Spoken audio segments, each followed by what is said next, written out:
have the MCM9 kits, which provide you with a high quality AHD 9.6 full screen mirror monitor, and you can use it on 12 to 24 volt vehicles.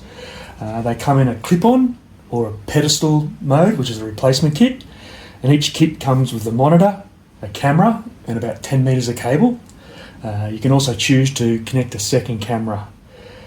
With each of the monitors, there are 3 viewing options. You can have a look at one channel. With a short press of the monitor, you can go straight to mirror, or you can then select through to the other cameras. There's one channel, and there's the second channel. What you can also do is there's a reverse trigger wire, which will override whatever you're looking at, and it will change it to the reverse image. And if you go back to channel 2, you'll see that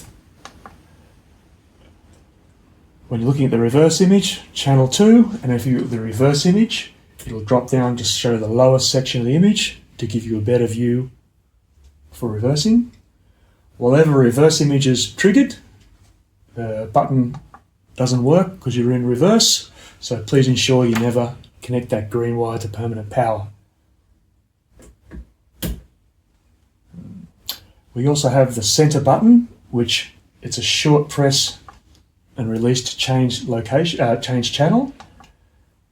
If you want to change the settings of the monitor, it's a longer 2-second press and release. And if you want to change the brightness, just a short press. If you want to go to a different setting, it's a longer press. And same, you can change the settings. Once you leave the buttons, it'll go back and save those settings.